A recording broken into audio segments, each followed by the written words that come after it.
to welcome everyone to the April Western Center for Agricultural Health and Safety seminar. We're really excited to have you and this presentation today. Next slide.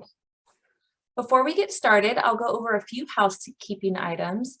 As a reminder, this seminar is being recorded and it will be available for viewing on our YouTube channel in the next few days.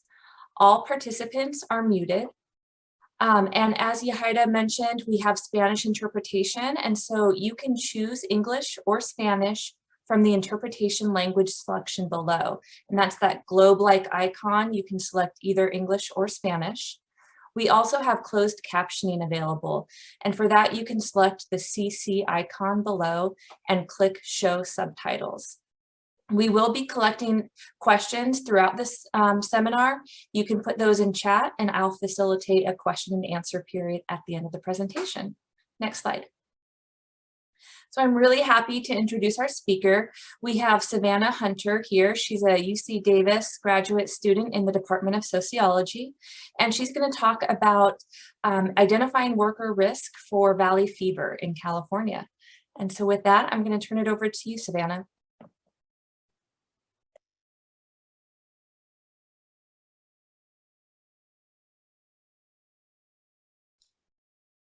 Thank you so much. My name is Savannah Hunter. I'm a PhD candidate in sociology at the University of California, Davis, and I'm going to be talking about some of my dissertation work today, identifying workers at risk for valley fever in California. And before I begin, I want to acknowledge the California Department of Public Health Occupational Health Branch for their support with data access, mentorship, and technical expertise. I also want to thank the Department of Industrial Relations, Division of Workers' Compensation for their support with data access. I also want to acknowledge funding support from the National Science Foundation and the Western Center for Agricultural Health and Safety. And finally, I want to especially thank my research assistant, Yaneli Ledesma, for her support in data collection this summer.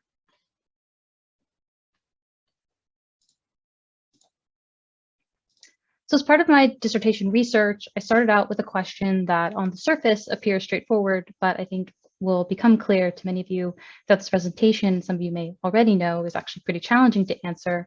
And that question was, how many workers get valley fever every year? Essentially, what is the scope of work-related valley fever in California? And in which industries and occupations are workers particularly at risk? To back up, I first want to talk about what valley fever is. Valley fever, or its clinical term coccidioidomycosis, or cocci for short, is a disease caused by a fungus that lives natively in the soil in California and parts of the Southwest United States. The fungus is too tiny to see, and when the dirt where the fungus lives becomes disturbed, either through digging or through the air, people can breathe the fungus into their lungs and an infection can take hold. Studies suggest that about 60% of people may not have any symptoms of valley fever and may not know that they've had valley fever in the past. However, for some people, symptoms can develop 1 to 3 weeks after infection and can range from fatigue, cough, difficulty breathing, fever, night sweats, muscle or joint pain, chest pain, weight loss, and rash.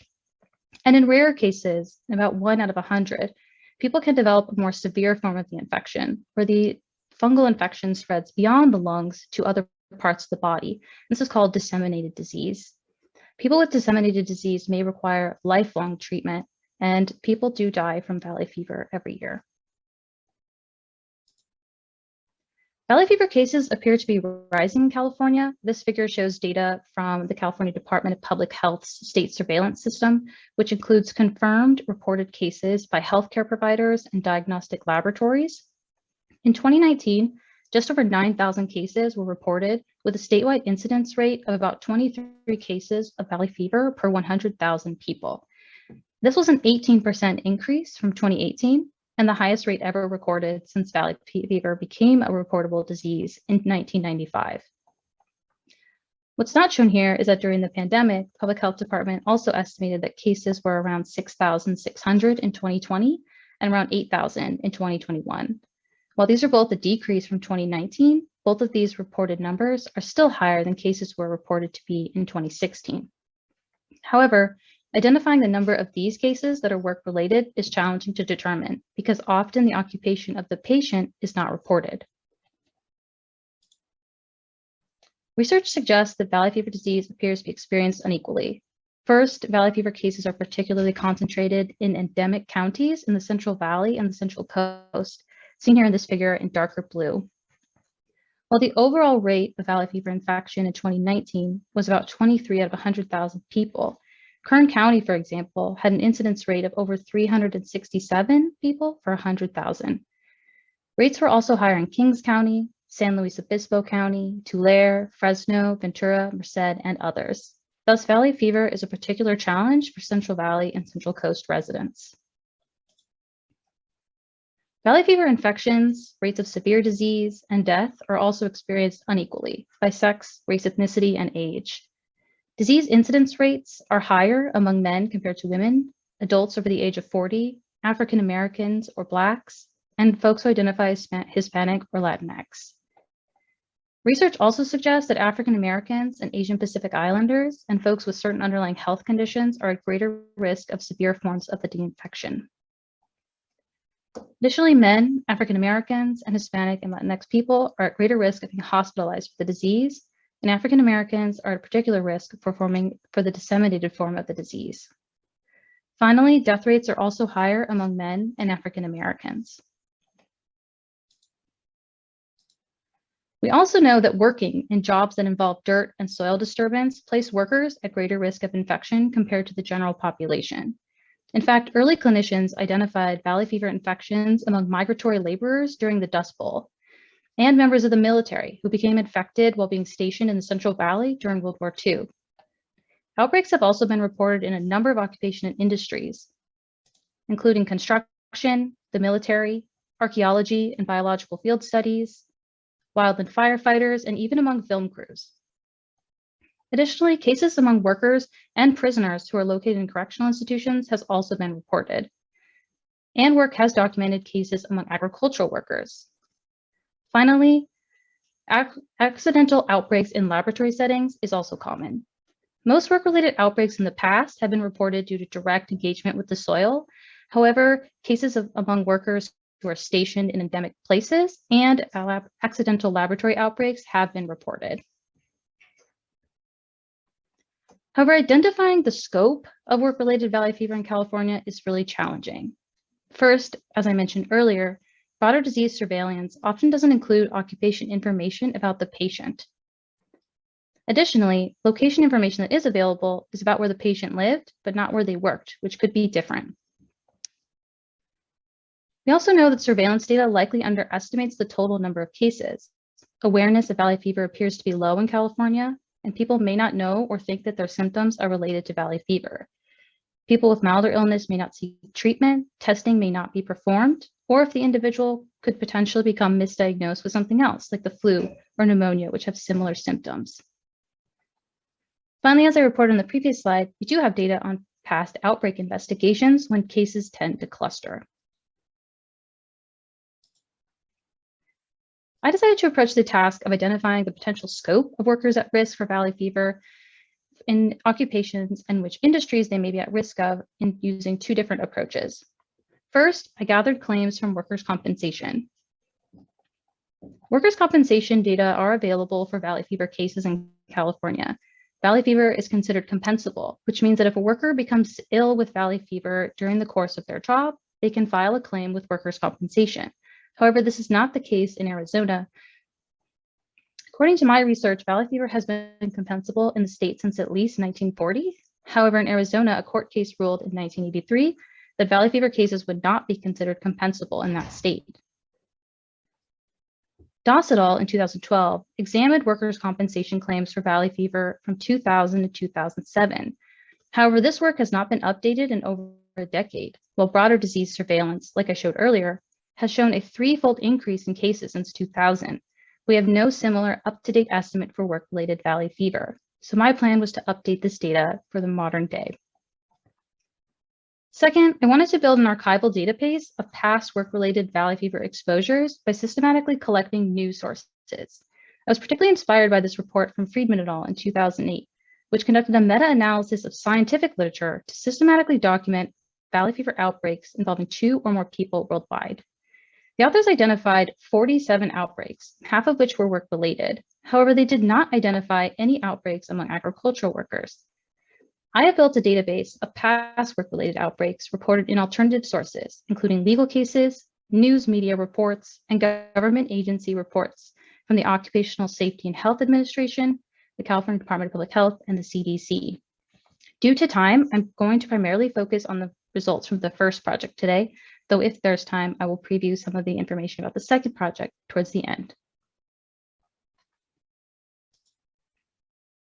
So my collaborators and mentors over at the California Department of Public Health assisted me in submitting a data request to the Department of Industrial Relations, Division of Workers' Compensation Information System to obtain valley fever claims from the years 2000 to 2019. These data include workers' compensation claims for illnesses and injuries that required more than first aid treatment or that resulted in lost time beyond the date of the incident. Having workers' compensation insurance is required for all employers in California, even if they only have one employee, and is required for out-of-state businesses who have employees who regularly work in the state. However, certain individuals performing work may be excluded from coverage, particularly independent contractors, but also other workers as well, including volunteers, family members, student athletes, and others. The data that I requested include employee demographic information, including the sex of the worker, their occupation description, the date of their birth, and location information. The data also include the employer's industry information, a short description of the injury, codes related to the injury, payment information, and various dates. Unfortunately, these data do not include racial or ethnic information about the worker, so I am unable to examine potential disparities by race and ethnicity, even though we know that these have been reported in broader data. I conducted all data cleaning and analysis with these workers' compensation data using a program called RStudio. And initially, we received just under 3,000 claims from DIR-DWC, the Division of Workers' Compensation. However, some of these claims were outside of the date range, some of the claims were duplicates, or there were multiple claims for the same employee, and some of them were suggestive of just errors. There were claims in here that were actually not for valley fever, but for other types of injuries. So I conducted a series of cleaning steps and data quality checks, which I'm happy to talk about more in the Q&A, but these included generally identifying non-valley fever claims to be removed, standardizing the employer's industry and the employee's occupation information, deduplicating claims, and removing claims that were outside of the date range. Now I'm going to move on to the data analysis of these workers' compensation data. Particularly, I'm going to focus on descriptive statistics about demographics of the workers, employer industry information, and employee occupation information. I've also calculated disease incidence rates for 5-year periods using data from the American Community Survey. I'm going to start off first with demographics about the worker. I'll describe the number of claims that have been reported by year, disease incidence rates for 5-year periods, age distribution of the workers, and sex of the workers. Starting with the year of the reported infection. So this figure shows the number of claims for valley fever that were submitted in each year from 2000 to 2019. One thing you might notice is that claims for valley fever are generally trending upward, with drops in specific years, including 2008 to 2009 and 2014 to 2015. The fewest number of claims submitted in any year was 35 in 2000, and the most was 224 in 2017. The average number of claims submitted over the 20-year period was about 112 claims per year. If we actually go back and we compare these data to the broader disease surveillance data that I showed you earlier, we can see some similarities. These reports here are in the thousands, while the workers' compensation claims that I have are in the tens to 100s. However, the trends across both of these sources is similar. The number of cases is increasing over time, and there are also drops in similar years. You can see in this figure similar drops between 2008 and 2009 and between 2004 and 2015. I also calculated disease incidence rates per 100,000 workers for 5-year periods. And what we can see is that rates of disease among workers claimed in these data are increasing. The incidence rates of disease between 2000 and 2004 was 0.39 out of 100,000 workers. And in the more recent period, between 2015 to 2019, the disease incidence rate was 0.83 out of 100,000 workers. I think it's important to place these numbers in context. These disease incidence rates are less than one worker in 100,000 over a 5-year period, which is pretty small. Again, the statewide disease incidence rate is 23 out of 100,000. However, despite the small rate, between 2000 to 2004 and 2015 and 2019, between these two periods, the rate of disease incidence in these data has more than doubled.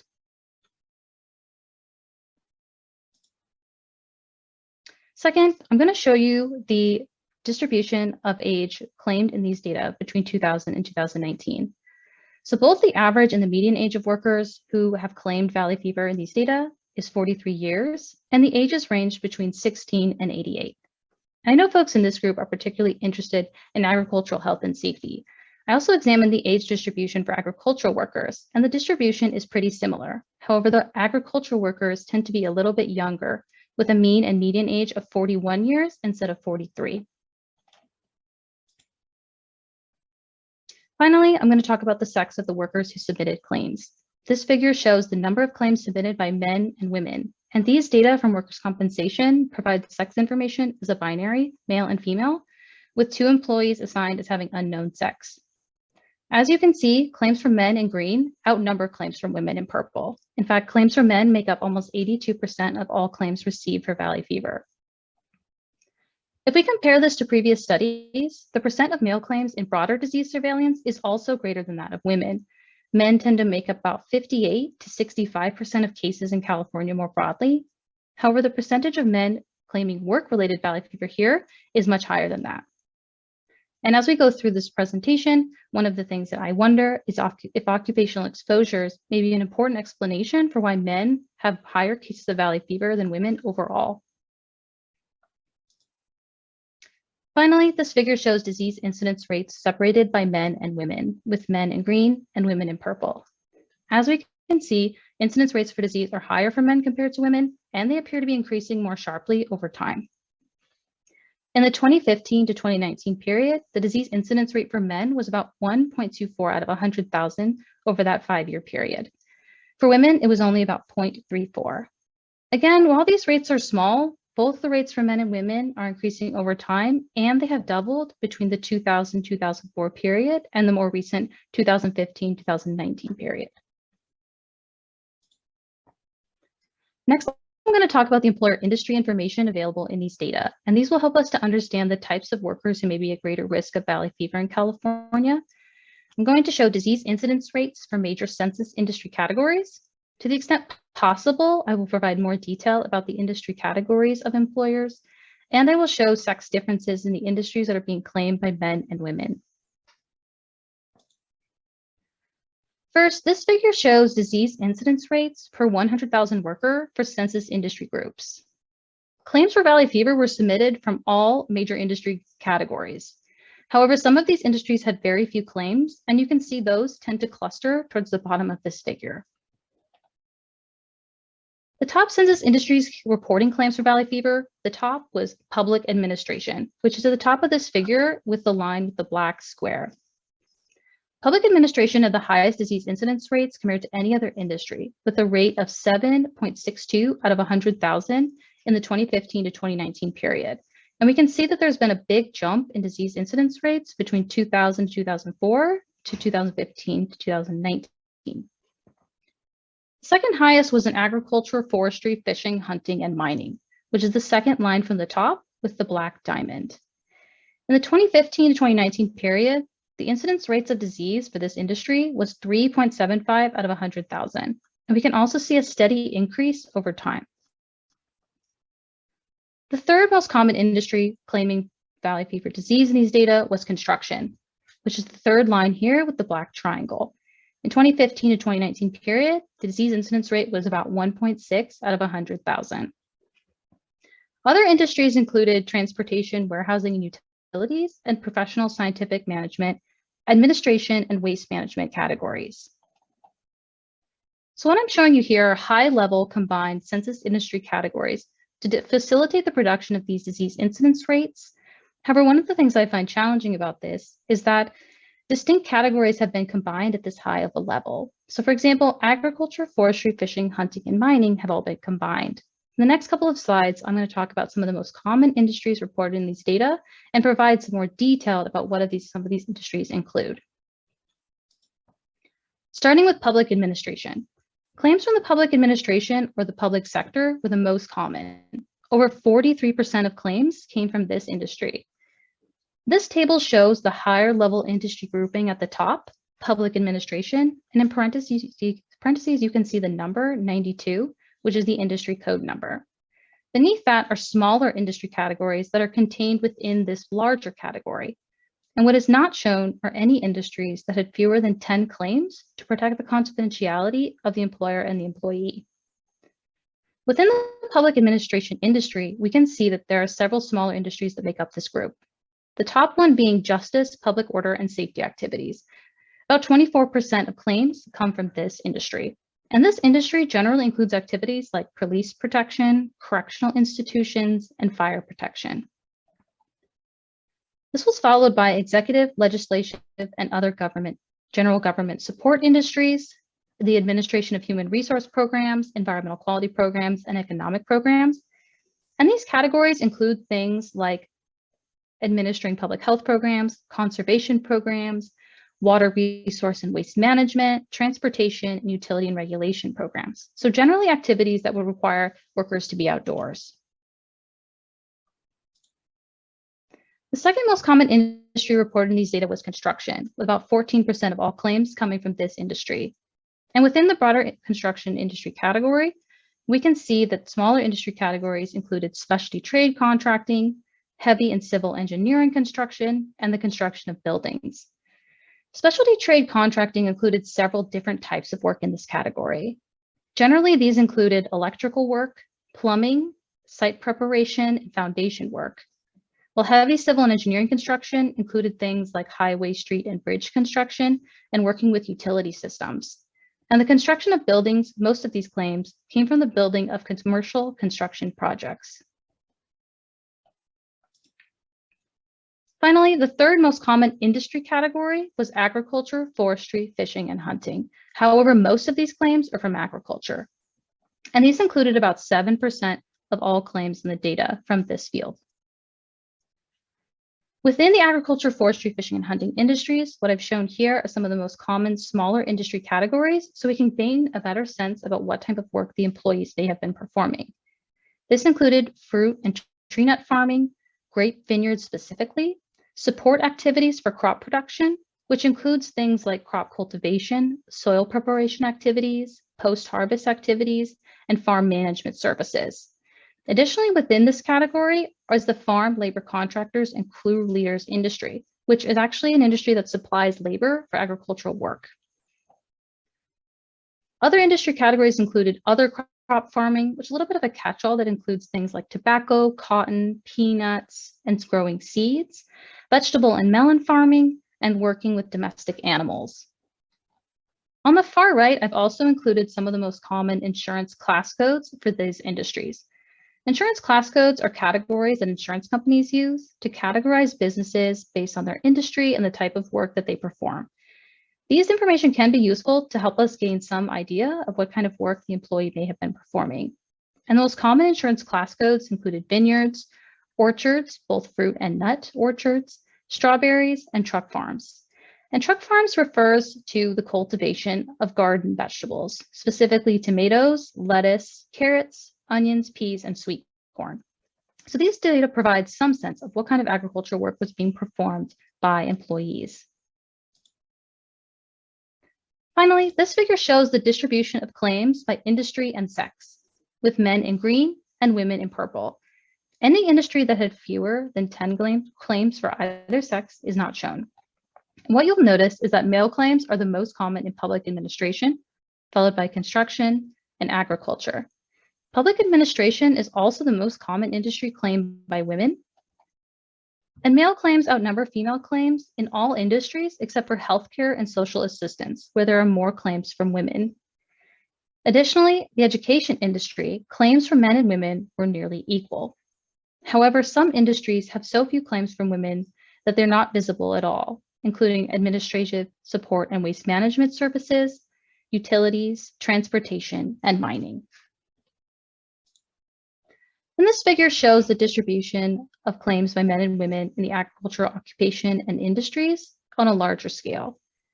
There were a total of 182 workers employed either in the agricultural industry or in agricultural occupations. And again, claims from men outnumber claims from women here, with men making up about 80% of all claims from this industry.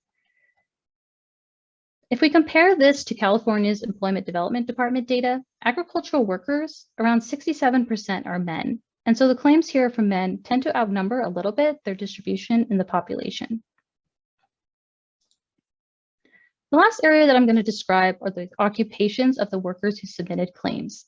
Similar to what I just went through with the industry information, I'm going to talk about disease incidence rates for major census occupation categories, talk about specific smaller occupation categories to the extent that I can, and I'll describe specifically some of the agricultural occupation descriptions in these data, and then finish with describing sex differences in the occupations of employees. First, this figure shows disease incidence rates for major census occupations claimed by workers.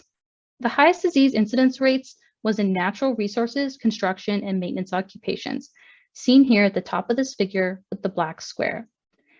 Incidence rates in the 2015-2019 period was 2.64 out of 100,000 workers, and we can see that these rates were climbing over each period. The second highest category was the service occupation category, with a rate of about 1.41 out of 100,000 workers in the 2015 to 2019 period. This was followed by production, transportation, and material moving occupations, management, business, and science and arts occupations, and finally, there were very few claims submitted by sales or office-related occupations. I'm now going to walk us through some of the more specific occupations that are contained within each of these broader categories, starting with natural resource construction and maintenance. These occupations represent about 30% of the data. Some of the more specific occupations that are contained within this broader category include construction and extraction occupations, about 18% of the data, farming, fishing, and forestry occupations, and installation, maintenance, and repair occupations. Within the construction and extraction occupations, there are a few different types of work that become very apparent. First is the work done by construction laborers, operating engineers and other construction equipment operators, electricians, supervisors, pipe layers, and workers who are employed in the oil and gas mining occupations.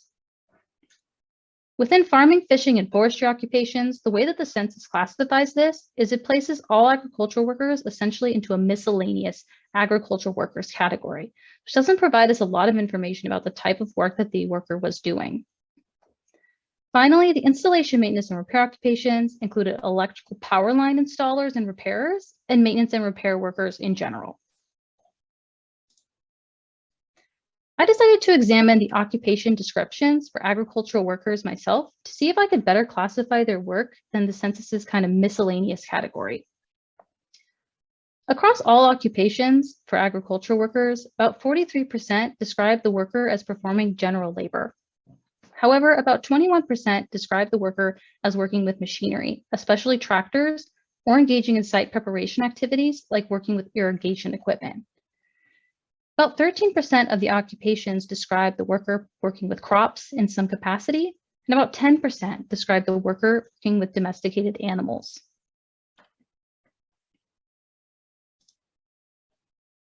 Second, I'm going to talk about some of the more specific occupations that were within this broader service occupations category. These occupations represented about 32% of the data overall. The most common within this category was protective service occupations, including bailiffs, correction officers, jailers, firefighters, police and sheriff patrol officers, supervisors within these fields, and security guards. This was followed by building, grounds cleaning, and maintenance occupation workers. So workers who are performing grounds maintenance activities outdoors, and janitors and building service cleaners. And finally, there were a few claims submitted within food preparation and serving occupations, and a few from healthcare. Third, I want to talk about the production, transportation, and material moving occupations, and some of the more specific occupations contained within this field. Within this field was contained drivers, sales workers, and truck drivers with about 3.5% of the data, general laborers into the material moving occupations, as well as refuse and recycle collectors. Finally, within production occupations, these included things like working with wastewater treatment plants and welding, soldering, and brazing. Finally, within the broader management, business, science, and arts category, sort of professional workers, 22% of the claims came from this occupation group. Within this group were contained more specific occupations. So the top being healthcare practitioners and technical support occupations, about 9% of claims coming from this field. This included clinical laboratory technologists, nurses, and physicians and surgeons. Additionally, about 3.8% of the claims were from life and physical science occupations, including biological scientists, miscellaneous social scientists and technicians, and environmental scientists and geoscientists. And this makes sense considering past outbreaks that have occurred among scientists working out in the field. Finally, other professional occupations included architecture and engineering, management, community and social service, education, business, and a few from the arts category.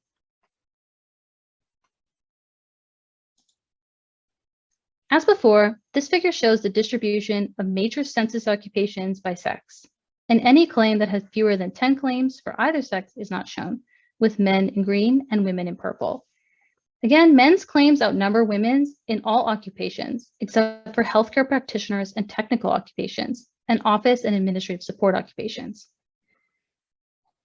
We can see that men are reporting the most claims in the protective service occupations. So those are our correctional officers, our police, and our sheriffs, and our firefighters, followed by construction and extraction occupations, and farming, fishing, and forestry occupations. These findings are suggestive to me that men are at greater risk of occupational exposures than women, and this makes sense because occupational sex segregation often means that men and women are channeled into different occupational trajectories. Many of these occupations are male-dominated and more likely to work outdoors, while women's claims are the most common in healthcare practitioners and technical occupations, which according to the census data are female-dominated, about 70% of women working in that field. This suggests to me that occupational sex segregation may be an important explanation for why there are a greater number of claims from men compared to women. I want to back up and consider these workers' compensation data in a larger context.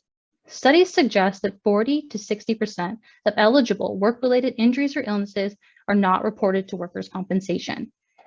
And while underreporting is thought to happen across all industries and occupations, underreporting is especially likely in construction and agriculture, two industries that may be particularly at risk for valley fever. There's also evidence that precariously employed workers, workers who work on non-standard contracts, temporary employed workers, are less likely to be able to access their rights to workers' compensation if they should become injured. Additionally, underreporting is more common for women and racial and ethnic minorities. There are a number of reasons that have been offered as to why there's so much underreporting to workers' compensation. One explanation that is incredibly important is understanding worker vulnerability and fear of employer retaliation. Workers may fear that if they have sustained a workplace injury or illness, that if they report it to their employer, they may suffer job loss, may not be offered future opportunities for rehiring or promotion, or be blamed for their own carelessness. And this may be especially true for workers who are vulnerably employed, contingent workers, women, and workers of color. There may also be a lack of knowledge about workers' compensation among workers generally. Studies suggest that some workers believe that they're not covered by workers' compensation because their job doesn't have other types of benefits. There's also some evidence that workers may be familiar with the workers' compensation process, but will believe that it's too complicated and they may not want to bother with it. For workers who have access to paid sick leave or have private insurance, some workers may choose to use that instead of going to the workers' compensation system. Finally, I think what is potentially particularly important for valley fever is to understand that injury or illnesses may not be recognized by either the employer, the worker, or the physician who's working with the worker as work-related. And this may be especially true for diseases, as diseases can be hard to determine where the point of infection may have taken place. So it may be hard for workers, employers, and doctors to be able to recognize that an individual's disease was caused by work, thus they may not enter the workers' compensation system. And there's always the potential that employers may not report to workers' compensation as required or employ workarounds, like providing the worker with light duty or giving them time off. I think this context is important to understand. The data that I've shown today are probably likely a conservative estimate of the true number of work-related valley fever disease. And it's important to recognize that many more workers have likely gotten valley fever at work, but understanding or estimating the amount of that underreporting is challenging to know. I think it's hard to know just how many people could have gone through workers' compensation, but did not. Before I conclude, I mentioned at the top that I've been working to develop a work-related valley fever archival database. And what I've done is I've developed a database of publicly available California legal cases, news media reports, and government agency reports that involved work-related valley fever. Myself and my research assistant, Yaneli Ledesma, collected over 1,000 documents, sorted through them to identify mentions of work-related valley fever that involved at least one worker. And then we coded these documents to identify the industry, the occupation, the sex, and the year of injury that happened to this worker using a program called MaxQDA. What we found was over 108 work-related outbreaks in California involving at least one worker between 1933 and 2019. And I put outbreaks in quotes because our criteria was to identify at least one worker who had been exposed at work. And this figure shows the number of exposures or outbreaks that we found recorded by decade, with over 80 exposures or outbreaks occurring in the last 2 decades. It also looks like in this figure that there was a significant jump in outbreaks between 1990 and 2000. It's important to recognize that a lot of the data that we gathered were digital publications. And it's important to understand that the digitization of newspapers, reports, and legal reports really began with the advent of the internet. So while I think that our database robustly captures work-related exposures that can be found in publicly available data for the last 2 decades, definitely more work needs to be done to fill in these earlier years. And I built this database of archival work-related outbreaks to systematically collect and try to analyze and identify the scope of workers who are at risk for valley fever. And I hope that the archival component could serve as sort of a companion or a comparison to the workers' comp data, especially since we know that it does underreport the true number of work-related injuries and illnesses. And what's interesting about the archival data compared to the workers' compensation data is that there are similar patterns. This table shows the industries of workers, the number of outbreaks that we recorded, and the number of men and women who were reported to be exposed at each of these outbreaks. And what's similar between this archival data set and the workers' compensation data is that the top 3 industries at risk for valley fever were public administration, construction, and agriculture. And similar to the workers' compensation data, over 80% of exposures occurred among men, again suggesting to me that occupational sex segregation likely plays an important role in why there are more cases among men than women generally. To conclude, my goal was to identify the scope of work-related valley fever in California using 2 approaches, looking at workers' compensation data and developing an archival database of publicly available sources. While underreporting is certainly a problem, claims for work-related valley fever were submitted for all major industry and occupation categories, with the most common industries being public administration, construction, agriculture, forestry, and fishing. And the most common occupations included protective service occupations, construction and extraction occupations, healthcare practitioner technical occupations, and farming, fishing, and forestry. In working with these data, I was expecting to find industries and occupations that directly engage with the soil to be common, and that was definitely true. However, some of these industries and occupations are also suggestive of workers becoming ill just due to the endemic nature of valley fever where they work.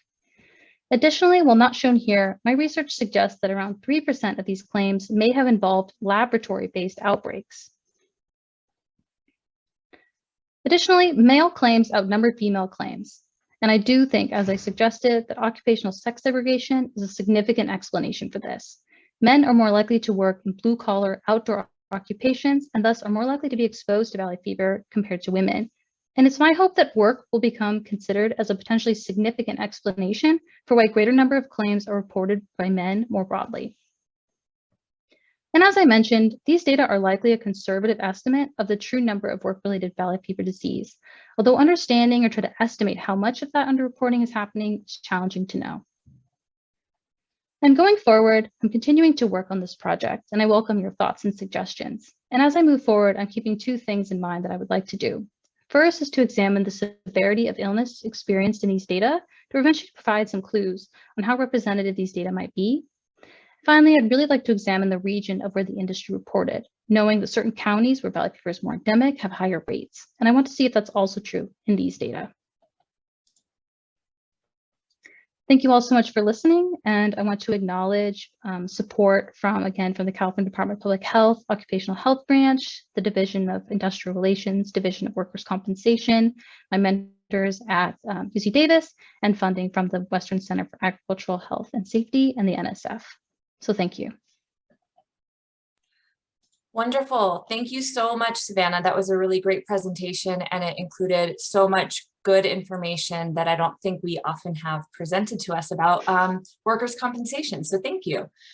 I have a few questions that I was writing down as you were speaking, but I imagine that many other attendees have questions as well. So anyone who does have questions, please put them into the chat, and I will be sure to get to them.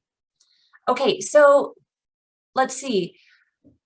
One question I have actually sort of speaks to obviously you were focused on occupational exposures and using workers' compensation data, but do you have a sense of how those rates compare to the general public or communities where valley fever is more common to occur? Yeah, these rates are much smaller. So the rate was less than one worker in 100,000 between 2015 and 2019, so over a 5-year period. Broader disease surveillance data is calculated for every year, and the rate for the entire state is 23 out of 100,000 for 1 year. So these disease incidence rates are much, much smaller than what's reported in the general population. And do you think that has to do with exposure risk and where people are being exposed, or do you think that has to do with the reporting of the data and the mechanism by which general population cases are being reported? I definitely think there's underreporting, though the extent to that is really hard to know.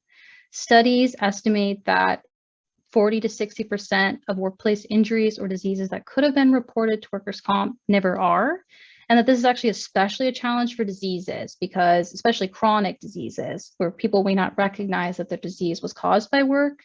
This may be especially challenging for valley fever, where symptoms may not appear for 1 to 3 weeks later. So for someone to be able to trace that this happened back at their work site, it'd be challenging for them to know. So I do think that underreporting is a significant key here. Great, thank you. To what degree do you think that the increase in rates, that you did actually speak to this, the increase in rates in the more recent decades when you were looking at the data set that you produced from the digital information you were able to obtain, but it looked like there was also increases in rates just over the last few 5-year periods from earlier in your presentation.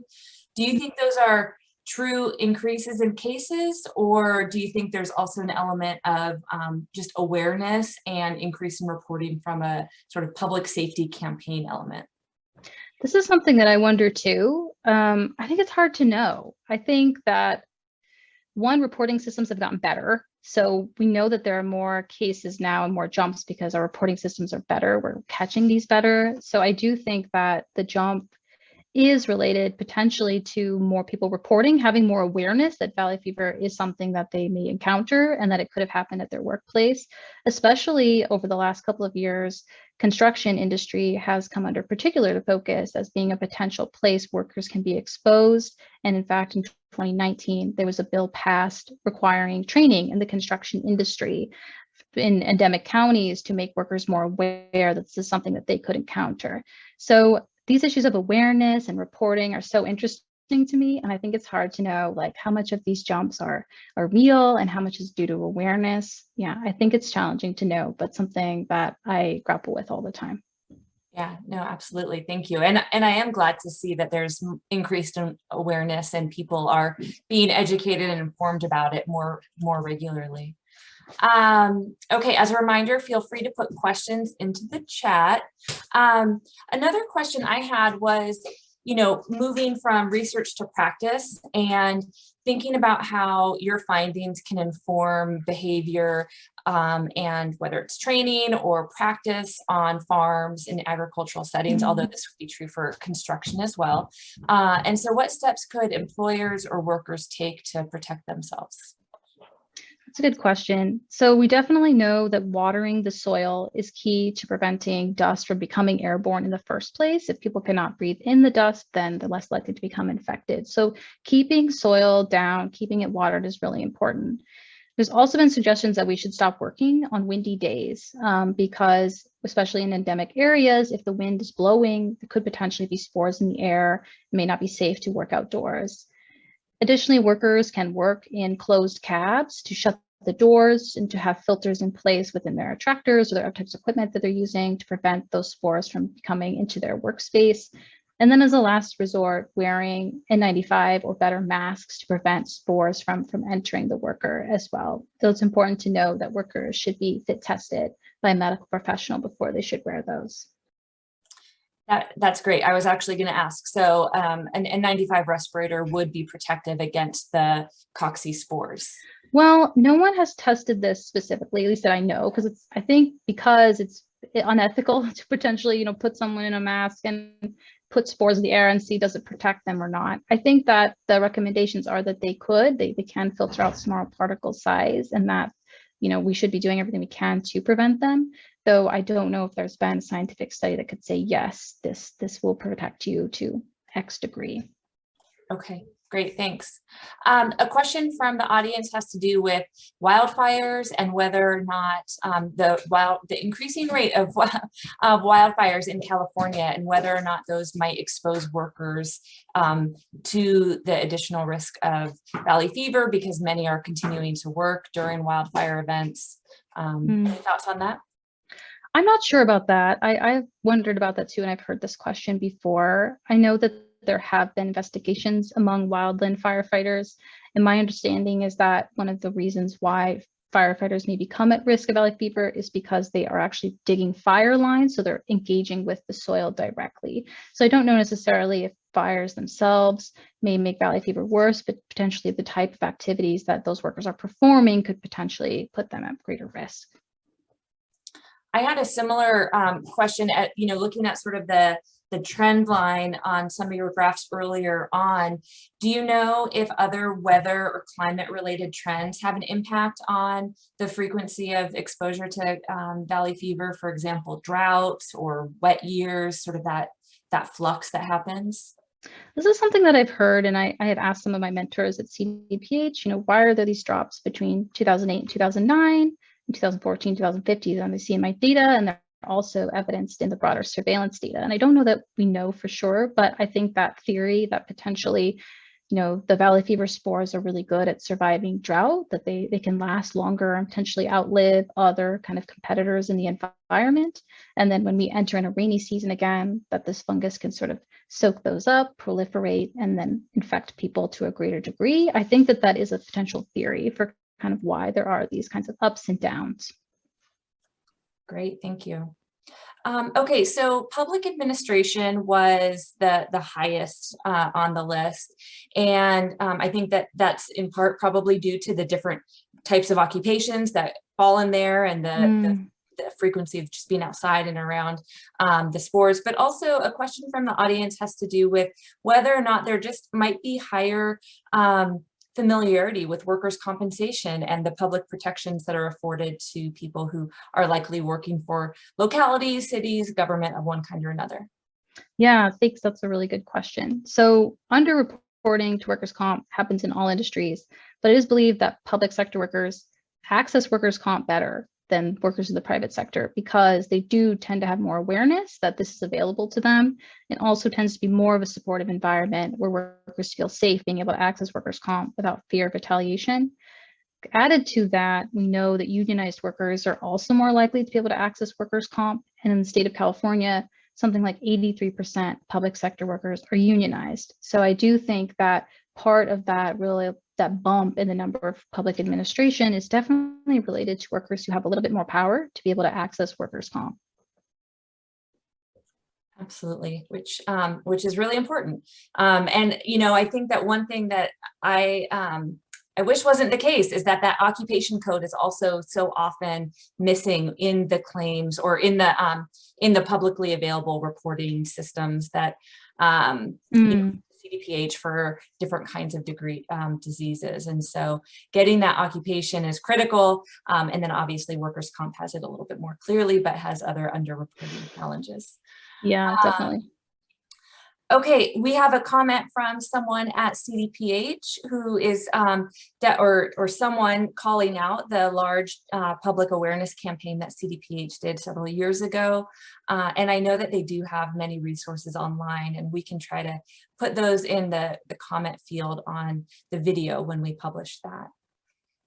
I'm going to give folks another minute to see if there's any additional questions. What are your next, where do you see your research going on this topic, and what are remaining questions that you hope to be able to explore? So I talked a little bit about hoping to look at kind of severity of disease experience, these data. It is my kind of, having looked at them so much at this point in time, I think a lot of these tend to be more severe cases of valley fever, which is also known to be true of workers' comp cases in general, that they tend to be more severe injuries and diseases. So I think that kind of help us, give us some insight as to how representative these data might be. I'm also interested in looking at kind of the region, where are these coming from?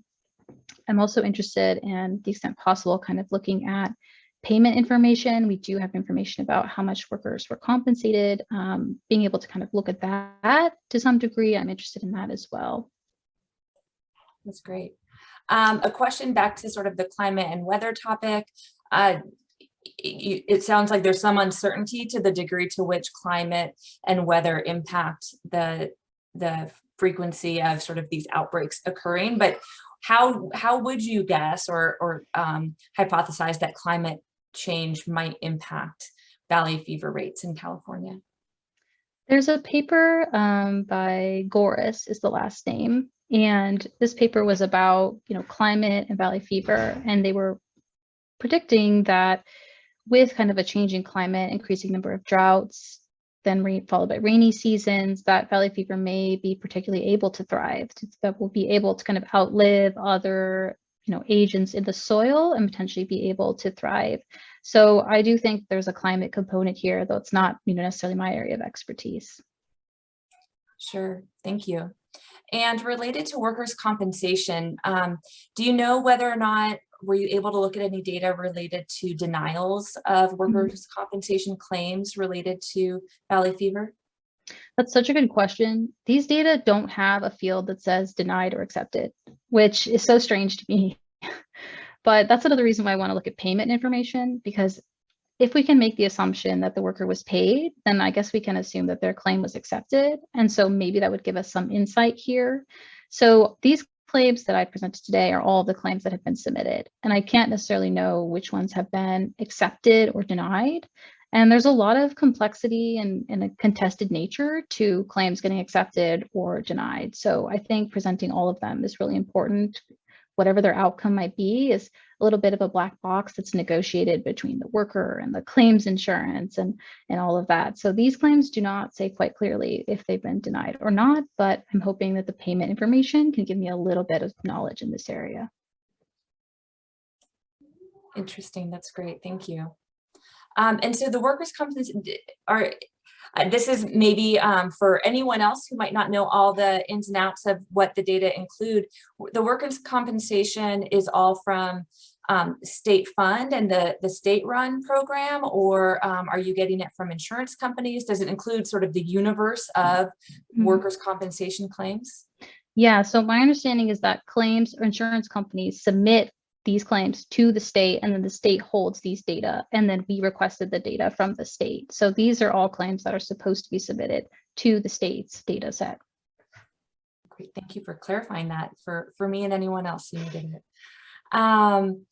I think that with that, we will call it a seminar. I really appreciate your presentation and your responses to many questions. It was a really valuable presentation that is an emerging issue in a sense. I mean, I think that, it's valley fever it's been around for a long time and we've been aware of it, but I think that we're gaining understanding of how it operates and how we can prevent it and which workers might be most at risk. So thank you for helping illuminate that for all of us.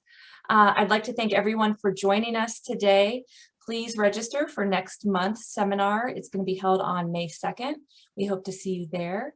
And with that, have a great afternoon, everyone.